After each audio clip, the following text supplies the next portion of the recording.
शंकराचार्य अविमुक्तेश्वरानंद के कथित अपमान और यूजीसी नियम 2026 को लेकर खड़ा हुआ विवाद अब उत्तर प्रदेश की राजनीति में भूचाल बनता जा रहा है।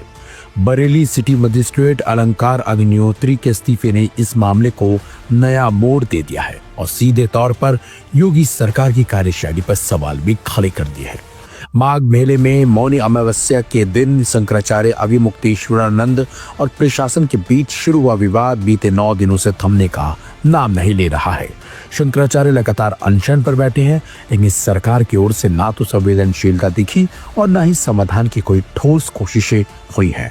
गणतंत्र दिवस के अवसर पर भी शंकराचार्य ने अनशन तोड़ने के बजाय शिविर के बाहर ही ध्वजारोहण कर यह संदेश दिया कि उनका आंदोलन राष्ट्र और धर्म दोनों से जुड़ा हुआ है। सबसे बड़ा सवाल यही है कि जिस पार्टी ने हमेशा खुद को धर्म और संत समाज का संरक्षक बताया, उसी बीजेपी सरकार में एक शंकराचार्य को सड़कों पर अनशन करने के लिए मजबूर होना पड़ा है। आरोप है कि शंकराचार्य और उनके शिष्यों के साथ बर्बरता हुई, लेकिन सरकार और प्रशासन चुप्पी साधे रहा। इसी चुप्पी और प्रशासनिक रवैये से आहत होकर बरेली सिटी मजिस्ट्रेट अलंकार अग्निहोत्री ने अपने पद से इस्तीफा दे दिया। उन्होंने राज्यपाल और चुनाव आयोग को भेजे अपने लंबे पत्र में शंकराचार्य के अपमान और यूजीसी नियमों को लेकर गहरी नाराजगी जाहिर की है। उनका इस्तीफा प्रदेश में सरकार के खिलाफ एक नैतिक सवाल बनकर खड़ा हो गया है। धरना स्थल पर जब शंकराचार्य को सिटी मजिस्ट्रेट के इस्तीफे की खबर सुनाई गई तो उन्होंने कहा कि अभी तो शुरुआत है, पूरा देश आक्रोशित है। मैं अलंकार अग्निहोत्री की सराहना करता हूँ। शंकराचार्य ने साफ आरोप लगाया कि प्रशासन उन्हें बदनाम करने और अपमानित करने की साजिश कर रहा है। राजनीतिक रूप से देखें तो यह मामला बीजेपी के लिए दोहरी मुश्किल बन गया है। एक और पूरा विपक्ष शंकराचार्य के समर्थन में खुलकर खड़ा है, वहीं सत्ता पक्ष के अंदर भी मतभेद साफ साफ नजर आ रहे हैं। मुख्यमंत्री योगी आदित्यनाथ की चुप्पी पर सवाल उठने लगे हैं, जबकि उत्तर प्रदेश के डिप्टी सीएम केशव प्रसाद मौर्य सार्वजनिक रूप से शंकराचार्य से अनशन खत्म करने की अपील भी कर चुके हैं। यह पूरा घटनाक्रम बीजेपी के धर्म रक्षक होने के दावे पर गंभीर सवाल खड़े करता है। जिस सरकार से संत समाज को सम्मान और सुरक्षा की उम्मीद थी, उसी सरकार के कार्यकाल में शंकराचार्य को अपमान, अनशन और संघर्ष का रास्ता अपनाना पड़ा है। सिटी मजिस्ट्रेट का इस्तीफा इस बात का संकेत है कि प्रशासनिक तंत्र के अंदर भी सब कुछ ठीक नहीं है। अब तो हालात ये हो गए हैं कि सिटी मजिस्ट्रेट के समर्थन में लोग भी उतर आए हैं। उनकी आवाज पर पहुंचे लोगों ने सीधा उनका समर्थन किया और सरकार के खिलाफ सीधे तौर पर मोर्चा खोल दिया। अब सवाल यही है कि क्या योगी सरकार इस बढ़ते आक्रोश को गंभीरता से लेगी या फिर यह मामला भी बीजेपी की सियासत में अहंकार और हट की भेंट चढ़ जाएगा। और राष्ट्र नदी दोनों का बंधन एक साथ होता है। देश 77 वर्षों से गणतंत्र घोषित है। ये जिसे 26 जनवरी को रिपब्लिक डे गणतंत्र दिवस कहा जाता है, जिस समय ये गणतंत्र घोषित किया जाना था, आखिर ये 26 जनवरी की तिथि क्यों चुनी गई, इस बारे में आज तक लोगों को नहीं बताया गया। क्योंकि जैसे ही जनतंत्र घोषित हुआ, वैसे ही जनता की आवाज को बंद कर दिया गया। जब देश को गणतंत्र घोषित करना था, संविधान हमारा निर्मित हो चुका था, उसको स्थापित करना था। 15 अगस्त 1947 को ही देश स्वतंत्र घोषित हो गया था, लेकिन 26 जनवरी 1950 को देश गणतंत्र इसलिए घोषित हुआ, इसी बीच में संविधान का निर्माण हो रहा था। यह तय किया गया किसी ऐसे दिन देश को गणतंत्र घोषित किया जाए जिसका भारत के इतिहास में एक अलग महत्व हो।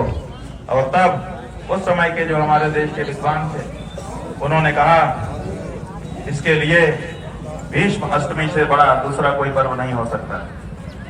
भीष्म अष्टमी क्यों? क्योंकि भीष्म ऐसे हमारे महानायक हुए हैं जो राष्ट्र की प्रतिष्ठा के लिए लंबे समय तक कार्य करते रहे और जिनको धर्म का भी परम ज्ञान था। तो राष्ट्रवादी व्यक्तित्व, जिसको धर्म का भी समग्र ज्ञान हो, ऐसे व्यक्ति की जो जन्म जयंती है, उस दिन भारत को गणतंत्र घोषित किया गया। लेकिन दुर्भाग्य की बात है कि अगर हम आपसे पूछें कि बताओ ये 26 जनवरी ही क्यों चुनी गई, तो आप लोग कहेंगे कि ये तो हम नहीं जानते। लेकिन उस समय तक भारत में तिथियों का महात्म्य था, क्योंकि अंग्रेजी तिथियां लागू करना चाहते थे, लेकिन भारत के लोग अपनी भारतीय तिथियों से स्नेह प्रेम करते थे। लेकिन अंग्रेजों के जाने के बाद हमारी सरकारें इतना बड़ा अंग्रेज बनी कि उन्होंने अपनी भारतीय तिथियों को बुला दिया। आज किसी को याद नहीं है भारत में कि आज भीष्माष्टमी का पर्व है, और भीष्म को प्रतीक पुरुष के रूप में, कला का पुरुष के रूप में याद रखने के लिए भारत का भविष्य भीष्म की तरह अपने राष्ट्र की संरक्षा के लिए भीष्म प्रतिज्ञा करेगा। ये जो भाव इस दिन के लिए रखा गया था, उस भाव को ही भारत की जनता भूल गई। क्यों? क्योंकि यहाँ के हुक्मरानों ने, शासकों ने जनता के सामने ये तथ्य कभी रखे ही नहीं।